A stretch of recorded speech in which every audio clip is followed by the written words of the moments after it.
Bonjour, c'est Daria. Je suis heureuse de te retrouver pour lire et méditer ensemble le verset du jour. Ce que j'aime dans la Bible, c'est les versets où il y a du concret. Là où on peut voir qu'il y a un fruit direct et pas quelque chose d'abstrait ou de difficile à comprendre. Le verset en Galates que l'on va lire ensemble a pour raison d'être bien clair. Est-ce que tu savais que l'Esprit Saint produit quelque chose en nous ? Le Saint-Esprit n'est pas juste un accessoire du chrétien, il ne fait pas juste partie de l'histoire, il n'est pas simplement l'image d'une colombe. Le Saint-Esprit n'est pas un concept, il est Dieu. Il est une personne de la Trinité. Le Saint-Esprit est une personne. Et lorsque l'on donne sa vie à Jésus, il fait de nos corps son temple, sa maison. Oui, le Saint-Esprit vient habiter en nous. Combien de place lui laissons-nous ? Tu t'es déjà peut-être posé cette question, qu'est-ce que le Saint-Esprit produit réellement en toi ? Dans le verset que l'on va lire, on a la réponse. Galates 5, versets 22 et 23. Au contraire, voici ce que l'Esprit Saint produit.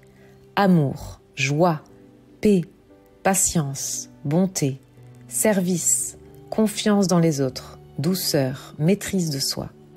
La loi n'est sûrement pas contre ces choses-là. Voilà ce que l'Esprit Saint produit en nous. On le lit comme ça, mais soyons honnêtes. Est-ce que nous le vivons vraiment ? Est-ce que le fruit de l'Esprit de Dieu est visible dans ton quotidien ? Le défi, c'est que l'esprit de ce monde nous tente à vivre le contraire.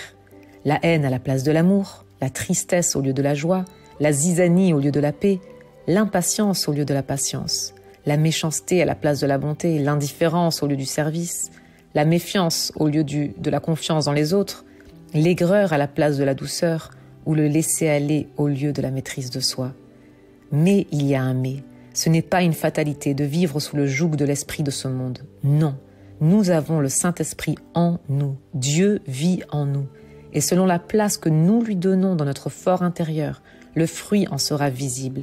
Car là où est Dieu, il y a l'amour, la joie, la paix, la patience, la bonté, le service, la confiance dans les autres, la douceur et la maîtrise de soi. C'est le fruit naturel de ce que produit le Saint-Esprit, Dieu en nous. Alors je réitère ma question. Combien de place lui laisses-tu dans ta vie ? Si tu ne sais pas quoi répondre à cette question, alors prends un instant et regarde à quel point le Saint-Esprit est visible dans ta vie. Est-ce que tu peux dire que tu vis tout ce qu'il produit ? Pour ma part, je sais que j'ai encore de la marge. Je sais pertinemment que c'est en lui plus de place en moi, qu'il en prendra et que les fruits seront là. Mon désir est qu'il en prenne de plus en plus. Je prends du temps avec lui, je l'écoute, j'apprends à l'écouter un peu chaque jour et j'applique ce qu'il me dit. Parfois en proclamant, parfois en le demandant de m'aider à me maîtriser dans telle ou telle situation. Je prie qu'il me donne de l'amour pour mon prochain et de la joie même au cœur des tempêtes. Ça va à l'encontre de la pensée de ce monde. C'est pour ça que ce n'est pas si évident. Et en même temps, de nos propres forces, on n'y arriverait pas. C'est de lui qu'on a besoin. Alors si tu le souhaites, prie avec moi. Père, merci pour le Saint-Esprit. Saint-Esprit, merci d'avoir fait de moi ton temple. Quelle grâce, quel privilège. Je ne suis pas digne que tu habites en moi et pourtant tu es là. Je te demande pardon si je ne t'ai pas laissé assez de place en moi. Pardon si j'ai placé d'autres choses de ce monde plus haut que toi. Je prends conscience aujourd'hui à nouveau que lorsque tu prends toute la place, le fruit qui en sort est extraordinaire. Je veux être différent des gens de ce monde. Je veux être le porteur du fruit de l'esprit et faire la différence dans mon entourage. Seigneur, j'ai besoin de toi. Je décide aujourd'hui de te consacrer plus de temps et de te laisser plus de place.